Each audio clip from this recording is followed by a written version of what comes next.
दोस्तों, बाल विकास एवं शिक्षा शास्त्र के इस अंक में हम आज पढ़ेंगे बाल केंद्रित शिक्षा के बारे में। हम पढ़ रहे हैं जिसमें बालकों की प्रगतिशील शिक्षा के लिए कौन कौन सी मेथड है, उनमें से हम 7वीं मेथड में यहाँ पर आ गए हैं। 7वीं प्रकार की जो विधि है उसमें देखें तो बालकों को किस प्रकार से ट्रीट करना चाहिए। छोटे बच्चे तो अध्ययन बिना किसी की सहायता के नहीं कर सकते हैं, उन्हें तो आश्रित रहना ही पड़ता है। जब बालक बड़े हो जाते हैं तब इस प्रकार की वैसाखी आने की उन पर जो सहारा जो हम दे रहे हैं हटाने का काम हमको करना चाहिए, ताकि वे स्वावलंबी बन सके, आत्मनिर्भर बन सके। छात्रों को सब कुछ तैयार की हुई सामग्री मतलब पका पकाया उनको अपन दे दें तो वो क्या हो जाएगा, उनका मानसिक विकास अवरुद्ध हो जाएगा, रुक जाएगा। अतः नई विचारधारा स्वतंत्र अध्ययन का समय आया है। क्या आया है मित्रों? स्वतंत्र अध्ययन का आया है। इसे योजना कार्य भी कहा जाता है। छात्र अकेले या छोटे समूह में अध्ययन कर ज्ञान लाभ करते हैं।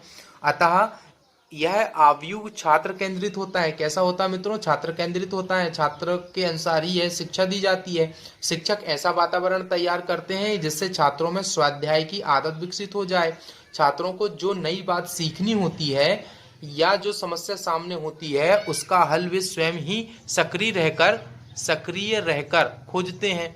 वे आवश्यक सामग्री खोजने, अध्ययन करने, कार्यक्रम बनाने, कार्यक्रम की रूपरेखा तैयार करने एवं समस्त कार्य छात्र को स्वयं करना होता है। छात्र अपना कार्य करने को स्वतंत्र होता है।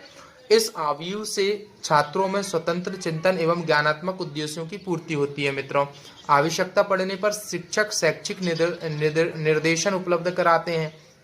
वर्तमान में यह अत्यंत प्रभावशाली विधि में इसे एक है। दोस्तों, इसके गुण कौन कौन से हैं इस विधि के? इसमें देखें तो छात्रों को स्वावलंबी बनाती है यह विधि क्या करती है मित्रों? छात्रों को स्वावलंबी बनाती है। छात्र स्वतंत्र होकर कार्य करना सीखते हैं। व्यक्तिगत शील गुण एवं ज्ञानात्मक कुशलता का विकास होता है। उच्च स्तरीय ज्ञानात्मक उद्देश्यों की पूर्ति होती है। इससे स्वतंत्र रूप से चिंतन एवं अध्ययन करना सीख जाता है और छात्र क्या हो जाता है? अंत में आत्मनिर्भर बन जाता है। मित्रों, आगे हम इसमें देखें इसी विधि में दोष एवं सीमाएं। इसकी क्या सीमा है इस विधि की? शिक्षक को शैक्षिक निर्देशक की ही भूमिका निभानी चाहिए, शिक्षक की नहीं। यहाँ पे क्या करना चाहिए? शिक्षक को शिक्षक नहीं बनना चाहिए, सिर्फ उसको निर्देशक दे, वो निर्देश करे कि ऐसा करो आप। सभी छात्रों में एक साथ यह वृत्ति नहीं पनप सकती है कि वह अपना काम स्वयं कर सकें, लेकिन धीरे धीरे यह कार्य हो जाएगा। विद्यालय में इस प्रकार का वातावरण नहीं है जिससे इसका प्रयोग किया जा सके।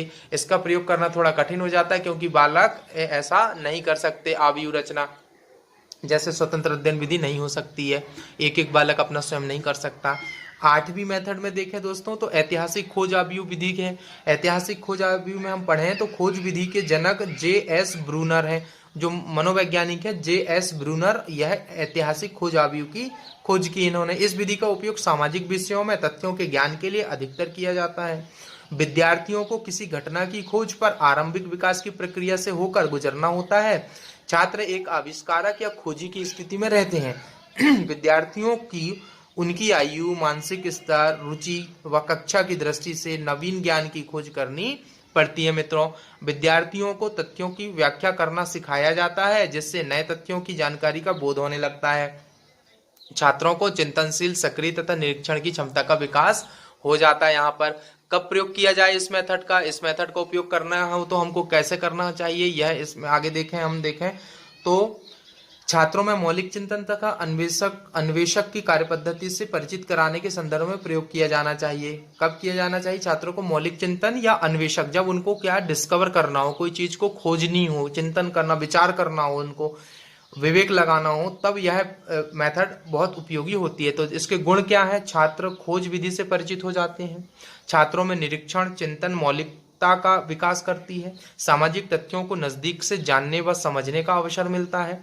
छात्र सक्रिय हो जाते हैं। छात्र समझ पाते हैं कि वैज्ञानिक अनुसंधानों द्वारा किस प्रकार सामाजिक परिवर्तन लाया जा सकता है। आगे इसमें देखें कि एक रोचक आयु है यह मेथड एक रोचक आयु है।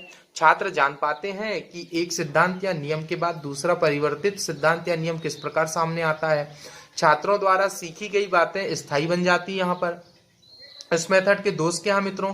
इसमें सीमाएं क्या है, लिमिटेशंस क्या है यहाँ पे, यह आयु सभी विषयों में लाभप्रद नहीं होता है और सामान्य या इससे निम्न स्तर के छात्रों के लिए लाभकारी नहीं होता है। यह शिक्षण विधि के रूप में एक धीमी विधि है। यह शिक्षण विधि के रूप में कैसी विधि है, धीमी विधि है। उपरोक्त वर्णित समस्त आवियों का प्रयोग कक्षा शिक्षण में किया जा सकता है। शिक्षक को मात्र यह देखना है कि किस समय किस आयु का प्रयोग किया जाना चाहिए। इसमें शिक्षक बहुत इंटेलिजेंट होना चाहिए, वो समय परिस्थिति को समझ सके।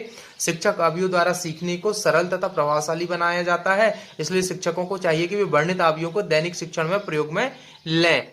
तो दोस्तों हमने यह जो सीरीज है हमारे द्वारा चलाई गई थी, इसमें बालकों को बाल केंद्रित शिक्षा के बारे में हमने पढ़ा। उनके इस अध्याय में हमने जाना कि बालकों को बाल केंद्रित शिक्षा देने से किस प्रकार से हम प्रगतिशील शिक्षा बना सकते हैं। बाल केंद्रित शिक्षा में समय की ज्यादा लगती है और उनको केंद्रित होकर उनको शिक्षक को एक समय परिस्थिति के अनुसार उनको सिखाया जाता है। तो दोस्तों हमारी सीरीज आपको कैसी लगी? यह जो सीरीज हमारे द्वारा चलाई जा रही है यह CTET और टीचर एलिजिबिलिटी टेस्ट और मनोविज्ञान से रिलेटेड जितने भी एग्जाम है सभी के लिए बहुत महत्वपूर्ण सीरीज है। दोस्तों हमारे चैनल को लाइक करें, शेयर करें, सब्सक्राइब करें और अंत में आपके अंदर बैठे परमात्मा को प्रणाम करता हूं। मेरा प्रणाम स्वीकार करें। धन्यवाद।